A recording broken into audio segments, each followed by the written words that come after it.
प्यारे बच्चों, आज हम लोग इन्फेक्शियस डिजीज़ के चैप्टर को ख़त्म करने वाले हैं इंशाल्लाह। कल हमने आपको कॉलेरा के बारे में काफ़ी डिटेल में बातें बताई। आज हम नेक्स्ट बीमारी का जिक्र करेंगे जो कि मलेरिया है। बच्चों, आप मलेरिया के बारे में पहले ही काफ़ी कुछ जानते हैं। पहले ये समझा जाता था कि मलेरिया बैड एयर के एक्सपोजर की वजह से हो रहा है, यानी कि ये ज़्यादातर ऐसे लोगों को होता था जो मार्शी एरिया में रहते थे, जहाँ आसपास पॉन्ड्स होते थे, बड़ी बड़ी वाटर बॉडीज होती थी, और ये समझते थे हाई ह्यूमिडिटी की वजह से लोगों को बुखार चढ़ जाता है। लेकिन बाद में उनको पता चला कि ऐसा नहीं है। सो 3-4 बड़ी इंपॉर्टेंट पॉइंट्स जो आपको बिल्कुल परफेक्टली पता होने चाहिए, वो ये कि मलेरिया का जो पैथोजन है, पैथोजन का मतलब जो उसका कॉजेटिव एजेंट है वो क्या है, मलेरिया का वेक्टर क्या है, यानी वेक्टर से मुराद मलेरिया का कैरियर क्या है, और तीसरे नंबर पे कि इस मलेरिया का होस्ट कौन होता है। मेरी बात नहीं करें। सो पैथोजन हम लोग जानते हैं कि इसका पैथोजन जो है वो प्लाज्मोडियम है, जिसके ऊपर अभी हम डिटेल बात करेंगे। इसका वेक्टर या इसका कैरियर फीमेल एनोफिलस मॉस्किटो है।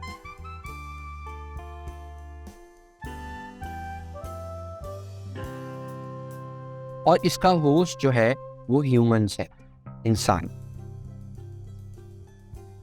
इनकी 4 स्पीशीज हैं, अभी हम सबके बारे में बात करेंगे। तो ये 3 चीज़ें बिल्कुल बेसिकली ज़हन में होनी चाहिए।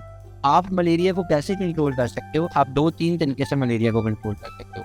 पहला तरीका तो यह है कि आप इस प्लाज्मोडियम को किल कर दो। ठीक है, ये प्लाज्मोडियम को किल करने के लिए आपको ऐसी दवाइयाँ चाहिए होंगी जो कि एंटीबायोटिक्स की तरह एक्ट करती हैं, ठीक है, जो कि इनको किल कर सकती है, जिनका प्लाज्मोडियम के ऊपर साइड इफेक्ट है, नंबर 1। और ये तो तब हो सकता है जब आपकी बॉडी में प्लाज्मोडियम एंटर हो जाए। और अगर आप चाहते हैं कि प्लाज्मोडियम आपकी बॉडी में एंटर ही ना हो, तो आपको ये जो वेक्टर है, जो फीमेल एनोफिलस मॉस्किटो है, इसको अवॉइड करना होगा। इसको अवॉइड भी करना होगा और आगे बढ़कर आपको इसको किल भी करना होगा, इसकी प्रोपगेशन को स्टॉप भी करना होगा। तो ये तरीके हो सकते हैं जिससे हम मलेरिया को अवॉइड कर सकते हैं, और अगर मलेरिया हो जाए तो हम बच सकते हैं। अभी ज़रा हम इसके ऊपर थोड़ी डिटेल बात करते हैं। सबसे पहले तो वेक्टर के बारे में बात करते हैं। वो कहता है कि वेक्टर एक ऐसा ऑर्गेनिज्म है जो डिजीज को कैरी करता है from one person to another, from an animal to a human, और from a human to a human, and never confuse it with a causative agent. Causative agent या pathogen वो होता है जो एक्चुअली आपकी बॉडी में जाकर कोई ना कोई एक्शन कर रहा होता है।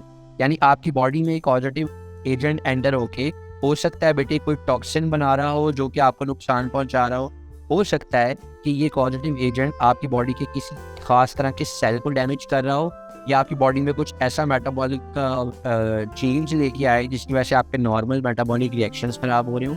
सो किसी भी तरीके से ये जो कॉजेटिव एजेंट है यानी पैथोजन है, ये आपको बीमार करता है। सो कैरियर वो होता है जो इस कॉजेटिव एजेंट यानी इस पैथोजन को आपकी बॉडी में घेर के आ रहा होता है। तो ये कुछ बेसिक इंफॉर्मेशन है जिसको कि हमें मेमोराइज कर। हमारे पास मलेरिया कॉज करने के लिए जो सबसे ज़्यादा खतरनाक पैथोजेनिक एजेंट है, उसका नाम है प्लाज्मोडियम फैल्सीपैरम। प्लाज्मोडियम फैल्सीपैरम जो है इतना खतरनाक है कि ये बहुत फेटल मलेरिया कॉज करता है। अक्सर जो सीवियर मलेरियल डेथ्स हो रही होती हैं उनका कॉज प्लाज्मोडियम फैल्सीपैरम होता है, क्योंकि ये बड़ा ही स्ट्रॉन्ग और बड़ा ही रेजिस्टेंट टाइप का एजेंट है। इसके ऊपर आमतौर पे जो इनको किल करने वाली दवाइयाँ हैं वो इतनी आसानी से एक्ट नहीं करती, और इसको बहुत ही हाई डोज की एंटीबायोटिक्स की ज़रूरत होती है या एंटी प्लाज्मोडियल ड्रग्स की ज़रूरत होती है। नंबर 2 आपको याद रखना है, that is plasmodium vivax. Number 3 it's plasmodium ovale, and number 4 it's plasmodium malariae. Plasmodium malariae सबसे ज़्यादा कॉमन एजेंट है और ये आसानी से किल भी हो जाता है एंटी प्लाज्मोडियल ड्रग्स से। प्लाज्मोडियम वाइवैक्स, प्लाज्मोडियम ओवेल, ये भी उसकी सब स्पीशीज़ हैं, ये भी मलेरिया कॉज कर सकते हैं। देन दूसरे नंबर पर हमें जो चीज़ याद रखनी है वो है इसका मेथड ऑफ ट्रांसमिशन। तो जैसा कि हम पहले भी बात कर चुके हैं कि फीमेल एनोफिलस मॉस्किटो जो है वो इसको लेके चलती है। ये पहले उसके सलाइवरी ग्लैंड्स में रहता है, और सलाइवरी ग्लैंड्स में रहने के बाद जैसे असल में ये फीमेल ही क्यों कॉज करती है, बिकॉज फीमेल ने ब्रीड करनी होती है, और ब्रीडिंग के लिए उसने एग्स ले करने होते हैं। और एग लेइंग के लिए उसको प्रोटीन डाइट चाहिए होती है, और ये प्रोटीन डाइट बेस्ट अवेलेबल जो है वो किसी ना किसी ब्लड से होती है। तो ज़रूरी नहीं कि हमारे ही ब्लड से हो, ठीक है। ये और जानवरों को भी काट के उनका भी ब्लड सक करके अपना मामला पूरा कर सकते हैं।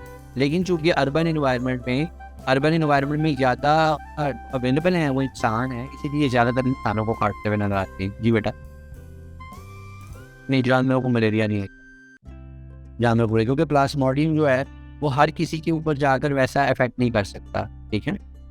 अच्छा, तो ये जो फीमेल एनाफिलिस मॉस्किटो है ये क्या करती है, ये इसका अगर हेड रीजन है तो इसके एक बहुत लॉन्ग जल होती है जिसको हम प्रोबॉस्किस बोलते हैं। प्रोबॉस्किस, ये प्रोबॉस्किस जो है ये हमारे स्किन के अंदर इंजेक्ट करती है, लेकिन उससे पहले ये स्पिटिंग करती है, ये थूक फैलती है आपके स्किन के ऊपर, ठीक है। ये इसलिए फैलती है बिकॉज इसमें एंटी क्लॉटिंग एजेंट्स होते हैं। जब वो आपका ब्लड टक कर रही है, चूँकि ये बहुत ही माइक्रो सी नीडल होती है, बहुत छोटी नीडल होती है इसका प्रोबॉस्किस, कहीं ब्लड सक करते करते ही क्लॉट ना हो जाए, इसको अवॉइड करने के लिए वो पहले यहाँ पर अपना सलाइवा शो करती है, और इसके सलाइवा में एंटी क्लॉटिंग एजेंट्स होते हैं। अब चूँकि प्लाज्मोडियम जो है वो अपनी लाइफ स्टेजेस के कुछ पार्ट जो है वो मॉस्किटो के सलाइवरी ग्लैंड्स के अंदर पूरे कर रहा होता है। तो प्लाज्मोडियम ना कुछ लाइफ साइकिल मॉस्किटो के ग्लैंड्स में पूरा कर सलाइवरी ग्लैंड्स में। जब उसने सलाइवा फेंका और उस सलाइवा के अक्रॉस उसने अपना प्रोबॉस्किस डाला, तो वहाँ से प्लाज्मोडियम इंजेक्ट हो जाता है हमारी बॉडी, और इंजेक्ट होने के बाद आपको पता है कि प्लाज्मोडियम ब्लड सेल्स में, हमारे लिवर सेल्स में और हमारे ब्रेन सेल्स में जाकर रह सकता है, और उनको उनके अंदर अपने आप को छुपा के रखता है और अपनी रिप्रोडक्शन करके उन सेल्स को डैमेज करता रहता है। अभी इसका जो इंक्यूबेशन टाइम है, इसका इंक्यूबेशन टाइम है from a week to an year, depending upon the health of a person. अगर कोई मच्छर काट देता है किसी को, तो 1 हफ्ते से लेके 1 साल तक जी वो प्रोपोगेट होकर वो आप पर अटैक कर सकता है। अगर आपकी इम्यूनिटी बहुत अच्छी है तो शायद कभी भी ना करे, ठीक है। लेकिन अगर आपकी इम्यूनिटी किसी वजह से वीक पड़ गई और आपकी बॉडी में ऑलरेडी थोड़ा बहुत तोड़ फोड़ चल रही थी, ऑलरेडी थोड़ा बहुत क्या कहते हैं इम्यूनिटी का काम चल रहा था, तो फिर ये अपॉर्चुनिस्टिक किस्म की इन्फेक्शन जो होती हैं ये भी निकल के सामने आ जाती हैं और तबीयत को मज़ीद ख़राब करके चली जाती है, राइट। अच्छा, उसके बाद वो हमें बताते हैं कि इसकी साइट ऑफ इन्फेक्शन क्या है। जी बेटा, जी जी। For example, they get exposed even area and stuff. Is it absolutely confirmed that they will get malaria, or is it possible that people will provide them? They just have. अच्छा, अगर if they are immuno compromise, तो immuno compromise का मैं 2 मतलब समझ रहा हूँ आप ही कहने। एक तो यह है कि अगर किसी बंदे को कोई ऐसा सर्जिकल प्रोसीजर किया हुआ है जिसकी वजह से उसको इम्यूनो कॉम्प्रोमाइज किया गया, ठीक है, फिर तो ऐसे बंदे को बड़ी स्ट्रिक्ट कंडीशंस में रखा जाता है कि उसको पैथोजन का एक्सपोजर हो ही ना, ठीक है। लेकिन अगर कोई बंदा इतनी सख्त बीमारी से लड़ रहा है कि उसकी इम्यूनिटी ओवर इंगेज हुई है, तो यस डेफिनेटली अगर उसको एक्सपोजर मिलेगा तो ज़रूर जो है वो There's no like chance that they'll get exposed with. इसको हम मैथमेटिकली तो नहीं कह सकते कि मतलब 100% कंफर्म होगा कि आएगा, लेकिन हम प्रोबेबिलिटी कैलकुलेट कर सकते हैं। There is a high probability कि इसको हो जाएगा, बट ज़रूरी भी नहीं। अभी हम एड्स में भी ये चीज़ पढ़ेंगे कि उसके अंदर भी यही होता है कि जब आपकी इम्यूनिटी बहुत ज़्यादा इंगेज हो जाती है, ठीक है, देयर आर हाई चांसेस कि कोई भी इन्फेक्शन लगती है वो लग ही जाती है, बिकॉज इन्फेक्शन को अल्टीमेटली तो हमारे बी लिम्फोसाइट्स और हमारी एंटीबॉडीज ने कैटर करना है। जब वो ही नहीं अवेलेबल हो पाएंगे उसके लिए, तो फिर वो प्रोपगेट करेगा, वो बढ़ेगा ही बढ़ेगा बॉडी। अच्छा, इनकी जो साइट ऑफ एक्शन है ये भी हमें याद रखना है, हमारे ब्रेन सेल, लिवर सेल्स, लेकिन सबसे ज़्यादा रेड ब्लड सेल्स, वहाँ पर ये अपना एक्शन करता है।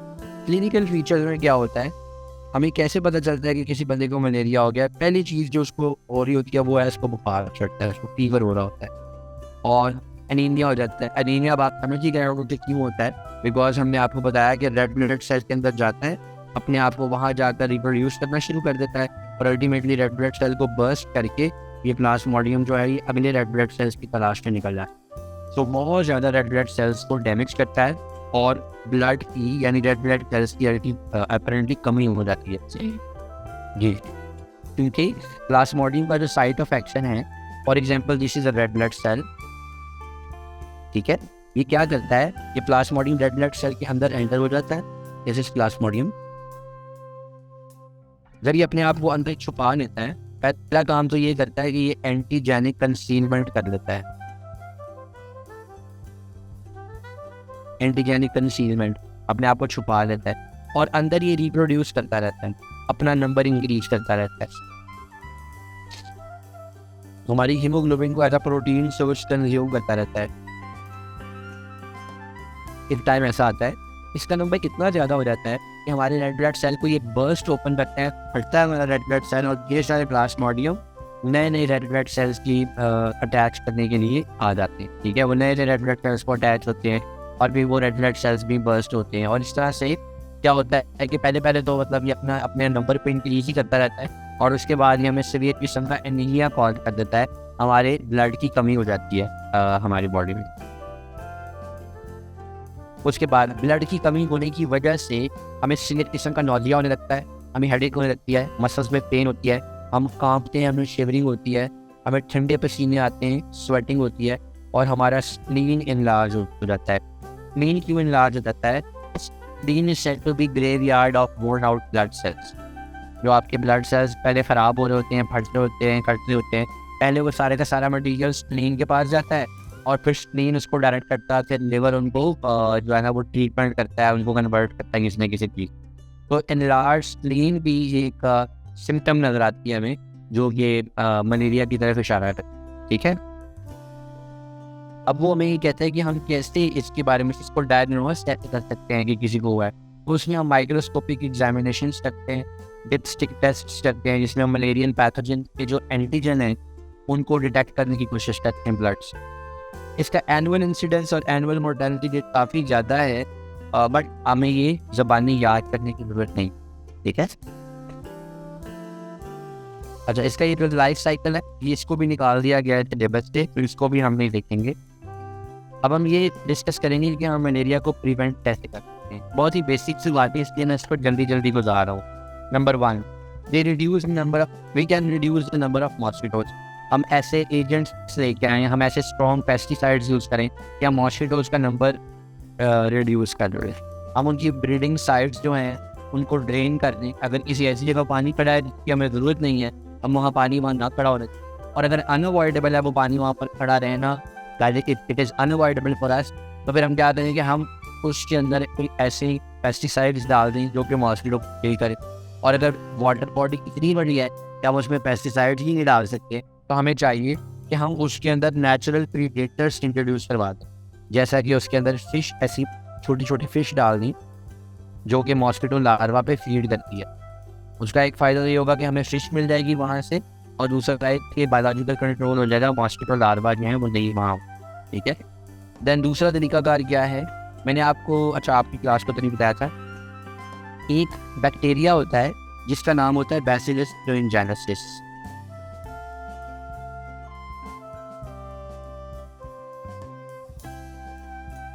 बैसिलस thuringiensis ये एक टॉक्सिन प्रोड्यूस करता है, और इस टॉक्सिन का नाम होता है BT टॉक्सिन। ये BT टॉक्सिन बायोलॉजिकल साइंसेस में बड़ा मशहूर टॉक्सिन है। ये BT टॉक्सिन है बैसिलस thuringiensis, ये लिखा हुआ है दिस वन। ये बैसिलस thuringiensis जो टॉक्सिन प्रोड्यूस करता है BT टॉक्सिन, ये बड़ा खतरनाक टॉक्सिन होता है हमारे लिए नहीं, सिर्फ इंसेक्ट्स। ये ऐसा बैक्टीरिया है जो इंसेक्ट्स का पैरासाइट है। ये इंसेक्ट्स को इन्फेक्ट करता है और इंसेक्ट्स को किल कर देता है बाय प्रोड्यूसिंग दिस टॉक्सिन। ये एक ऐसा बैक्टीरिया है जो कि इंसेक्ट्स को इन्फेक्ट करता है और उनको किल कर देता है बाय दिस BT टॉक्सिन।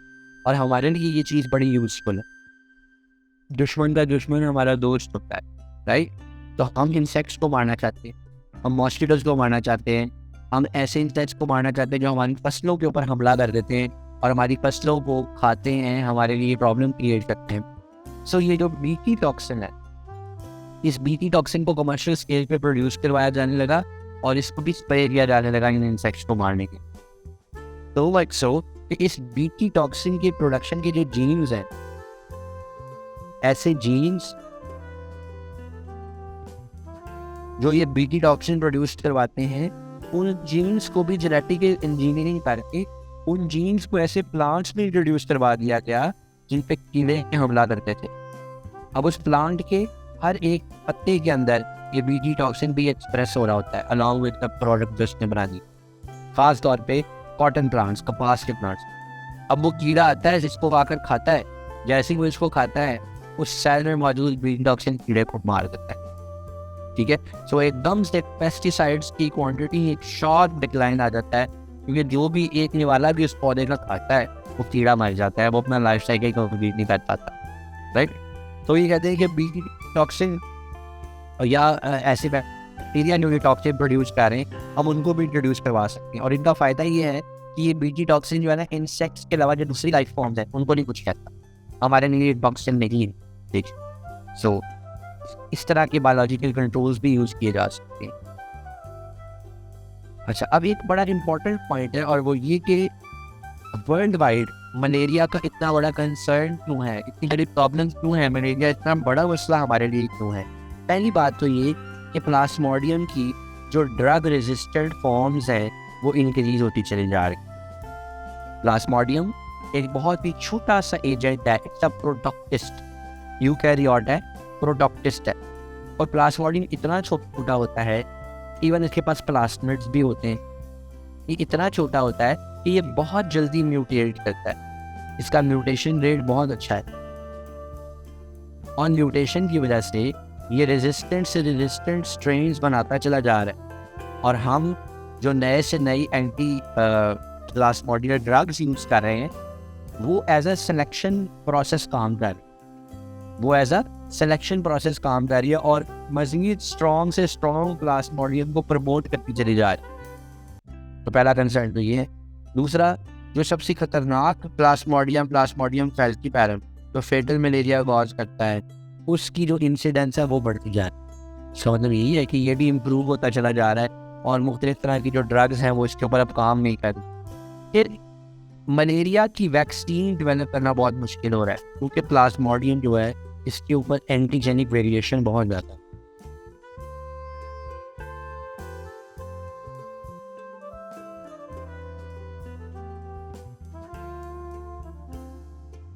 बहुत ज़्यादा एंटीजेनिक वेरिएशन की वजह से हाँ मलेरिया के खिलाफ कुछ वैक्सीन ज़रूर बनाई गई। ऐसी कंट्रीज़ जहाँ पर अगर आप ट्रैवल कर रहे हैं, लाइक अगर आप किसी अफ्रीकन कंट्री में जा रहे हैं, किसी ऐसी कंट्री में जहाँ पर मलेरिया बहुत ज़्यादा है, तो वहाँ आपको एयरपोर्ट पर ही वैक्सीनेट किया जाए। लेकिन वो तमाम तरह के प्लास्मोडियम्स के खिलाफ आप वैक्सीनेट नहीं होंगे, उस एरिया में जो ज़्यादा प्रेवलेंट है उसके खिलाफ आप हो जाएंगे, वैक्सीनेट हो जाएंगे। बट जनरलाइज किस्म की वैक्सीन जो कि हर किस्म के मलेरिया को अवॉइड कर सके, ये ताहाल मार्केट में नहीं आ सकी because of this antigenic variation. फिर मल्टीपल चॉइस क्वेश्चंस में ये जो 2 पॉइंट अगले हैं ना, ये बड़े फेवरेट हैं। इतने मल्टीपल चॉइस क्वेश्चंस में वो ये क्वेश्चंस पूछता है जैसे कोई आदमी, an increasing number of epidemics because of climatic and environmental changes that favours the spread of mosquitoes. जो ग्लोबल वार्मिंग हो रही है ना, ग्लोबल वार्मिंग की वजह से टेम्परेचर हाई होने की वजह से मॉस्किटो की ब्रीडिंग और मॉस्किटो की जो प्रोपगेशन है वो बहुत फेवर हो जाती है। एक्सट्रीम वेदर कंडीशन में मॉस्किटो नहीं सर्वाइव कर सकता। जैसे सख्त सर्दी थी, मच्छर का कोई नामो निशान नहीं था। सख्त गर्मी में भी मच्छर मार जाते हैं, लेकिन जब दरमियाना मौसम आता है तो मच्छर बहुत ज़्यादा आपको नज़र आने लगते हैं। ठीक है, तो वो कह रहे हैं कि ग्लोबल वार्मिंग और जो बहुत बड़ी क्लाइमेटिक चेंजेस हैं उनकी वजह से ये प्रॉब्लम देखने में आता है कि ये मच्छर जो है इनकी क्वांटिटी बढ़ जाती है। दूसरी बात ये बड़ा इंपॉर्टेंट पॉइंट है, migration of people from areas where malaria is endemic और इकोनॉमिकल एंड पॉलिटिकल। लोग माइग्रेट करते हैं ऐसी जगह जहाँ पर मलेरिया एंडेमिक है, वहाँ से माइग्रेट करते हैं किसी की वजह से कहीं और वहाँ पर अगर वेक्टर है और वहाँ पर अफेक्टेड लोग नहीं थे तो उस वेक्टर को अफेक्टेड लोग मिल जाते हैं, उनको काट के दूसरे लोगों को काटेगा और मलेरिया पैथोजन प्लास्मोडियम को फैलाना शुरू कर देगा। तो ये कंसर्न है वर्ल्ड वाइड मलेरिया के लिए। दुनिया में बहुत सारी बीमारियां ऐसी हैं जिनके बारे में साइंटिस्ट ने ये कोशिश की है कि इनको दुनिया से ख़त्म कर दिया जाए। ठीक है, जिसमें से एक बहुत बड़ी बीमारी पोलियो थी, polio eradication drive. It was a big project, इसको ख़त्म कर दिया जाए। और डेवलप्ड कंट्रीज में जहाँ के पूरी हर्ड इम्यूनिटी पॉसिबल है। हर्ड इम्यूनिटी क्या होती है? हर्ड का वही मतलब है जो आप समझ रहे हैं, पूरे का पूरा एक जैसे मवेशियों का एक वॉल होता है, राइट? तो आप क्या करते हो, जो आपके पास जितने होते हैं आप सबके सबको वैक्सीनेट करते हैं, सबके सबको वैक्सीनेट। इसी तरह वो कहते हैं कि ह्यूमंस में भी हर्ड इम्यूनिटी होनी चाहिए। जितनी पॉपुलेशन एग्जिस्ट कर रही है वो सारी की सारी पॉपुलेशन ही जो है वो वैक्सीनेटेड होनी चाहिए। सो हर्ड इम्यूनिटी की वजह से they were trying to eradicate polio, but somehow कुछ अंडर डेवलप्ड कंट्रीज में स्टिल पोलियो के जो पेशेंट्स हैं वो रिपोर्ट होते हैं। अब ये बड़ा कंसर्न है डेवलप्ड कंट्रीज के लिए कि देखो हमने इतनी स्ट्रॉन्ग और इतनी जो है ना मजबूत पॉलिसी डेवलप की है कि हर बच्चे को वैक्सीनेशन होगी ही होगी, बट स्टिल जिन वैक्सीन की आप पोलियो की बूस्टर डोज चाहिए होती है, आपने देखा होगा कि घरों में आके जो है वैक्सीन की जो ड्रॉप्स हैं वो पिला रहे होते हैं लोग, इस तरह कर रहे होते हैं। तो हमारे यहाँ या अफगानिस्तान में या इवन बांग्लादेश में या इवन इंडिया में भी बहुत सारे लोगों ने पोलियो नहीं खत्म नहीं हुआ। अभी पेशावर में बहुत सारे केसेस रिपोर्ट हो, हाँ ऑलमोस्ट हुआ है, बट कम्प्लीटली ख़त्म तब होगा जब 2 4 5 साल तक कोई नया केस रिपोर्ट ही ना हो, लेकिन पेशावर में नहीं। तो बेटा आपको पता है कि जो बांग्लादेश, पाकिस्तान और इंडिया है और चाइना, हम ये 4 मुल्कों की इतनी ज़्यादा पॉपुलेशन है कि ओवरऑल दुनिया के साथ जब हम एवरेज देते हैं तो दुनिया की पॉपुलेशन एक्सप्लोर कर रही है।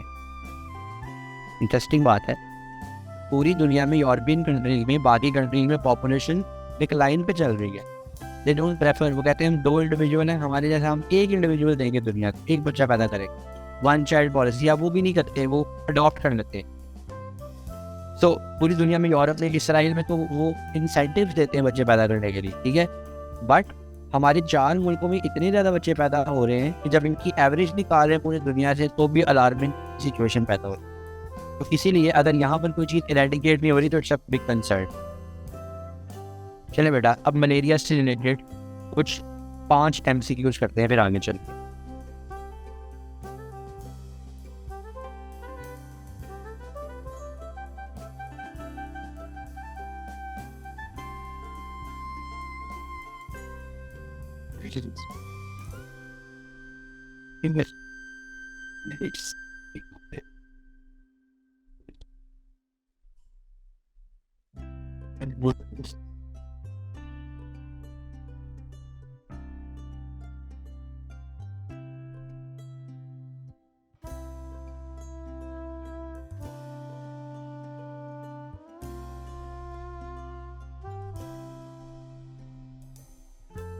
जी, फर्स्ट है क्वेश्चन नंबर 14।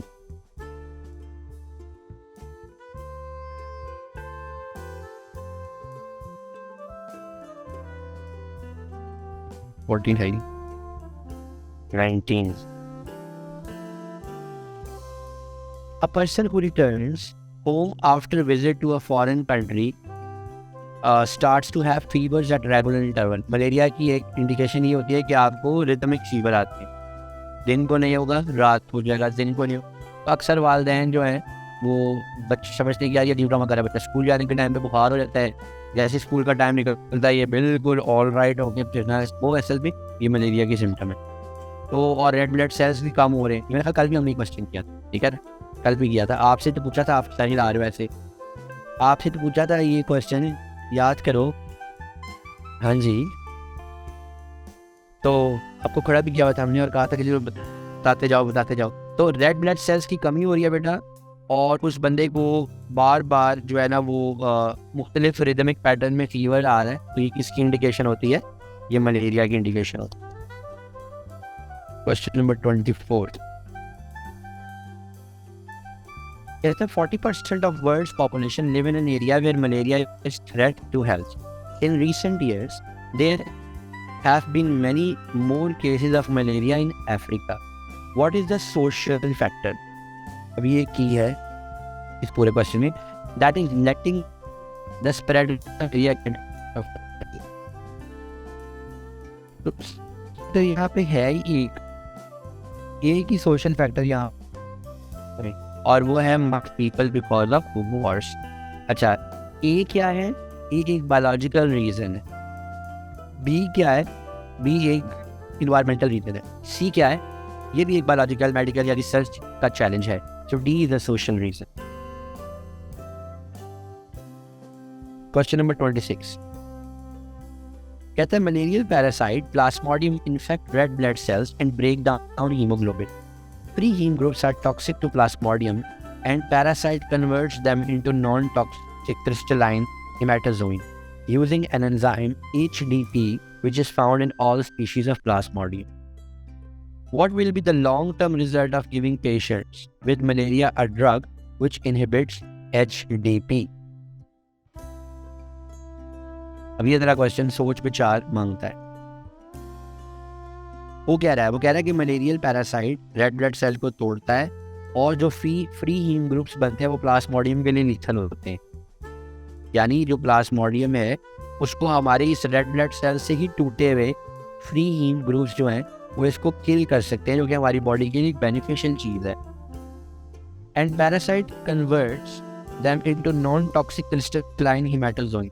पैरासाइट के पास उसका भी हाल ये है कि वो उसको नॉन टॉक्सिक फॉर्म में कन्वर्ट कर देता है, हेमाटोजोइन बना देता है. कैसे बनाता है? HDP से बना रहा होता है. HDP. What will be the long-term result of giving patients with malaria a drug which inhibits HDP?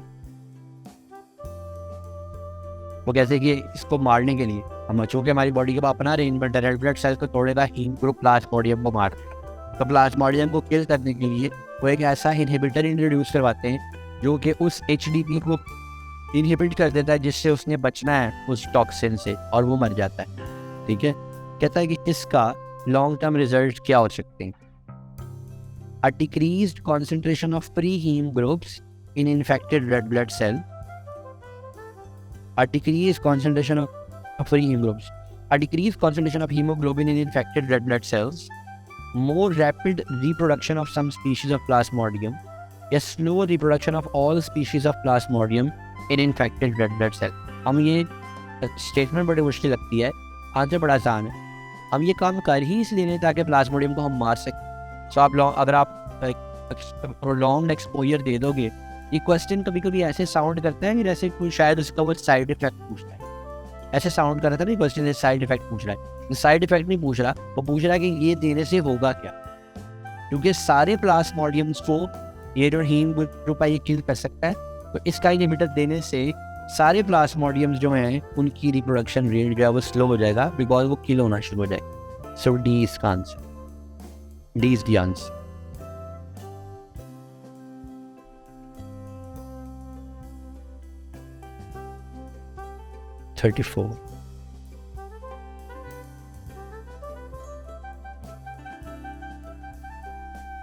What could cause an outbreak of malaria in a country where it had been eliminated? जहाँ से eliminate हो गया वहाँ outbreak कैसे आएगी? Mosquitoes become resistant to insecticides, migration of people due to war, या malarial parasites become resistant to quinine.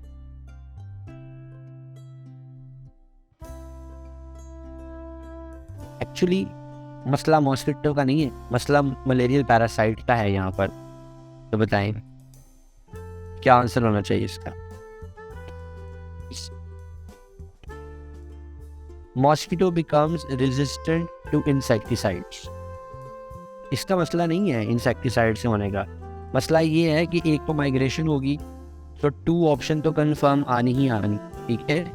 और malarial parasite वो क्विनीन से जो है वो रेजिस्टेंट हो जाए, यानी जो उनको मारने वाली ड्रग है उससे हो जाए. तो इसका आंसर होगा 2 और 3, सी आंसर होगा इसका. अच्छा, कहते हैं why has it prove difficult to develop an effective vaccine against malaria? Antigenic concealment का कॉन्सेप्ट बेटे आपने यहाँ पर अप्लाई कर. वो कह रहा है कि इसकी वैक्सीन बनाना जो है वो इतना मुश्किल क्यों है?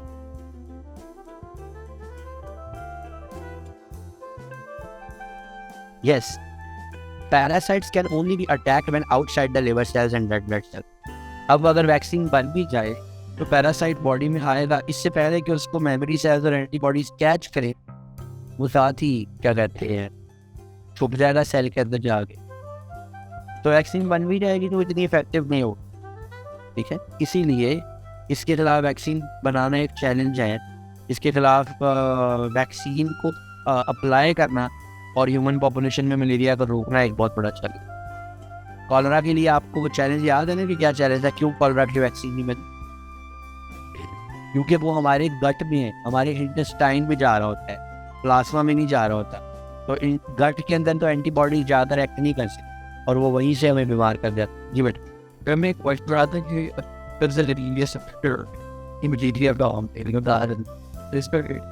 उसका रीज़न ये है कि जो सिकल शेप्ड सेल होता है वो बड़ी जल्दी बर्स्ट होता है और उसके जो हीम ग्रुप्स हैं वो बड़ी जल्दी निकलते हैं। तो उसके हीम ग्रुप्स जो हैं वो प्लाज्मोडियम को किल कर लेते हैं। इससे पहले कि प्लाज्मोडियम HDPs प्रोड्यूस करे, जो सिकल सेल्स हैं दे आर मोर एक्सपोज, उनका surface area to volume ratio भी ज़्यादा था, वो प्लाज्मोडियम को किल करना शुरू करते हैं। अच्छा,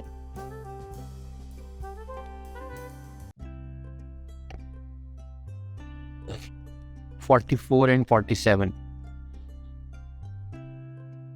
Which disease is not likely to be passed directly from parents to child?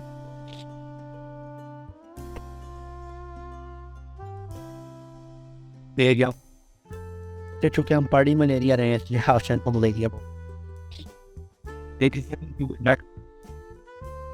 हाँ, जब तक एक मच्छर नहीं आएगा और माँ को काट के बच्चे को नहीं काटेगा तो कोई तरीका नहीं है कि मलेरिया जा सके इसकी पर। Not likely to be passed. Cholera क्यों नहीं है? वो कह रहा है नॉट, मलेरिया डायरेक्टली नहीं जा सकता, कॉलरा जा सकता है। माँ पानी पी रही है, उसी गिलास में बच्चा पानी पी रहा है, चले जाएगा। नहीं तो मच्छर जब तक नहीं आएगा तो डायरेक्टली डायरेक्ट कॉन्टेक्ट है।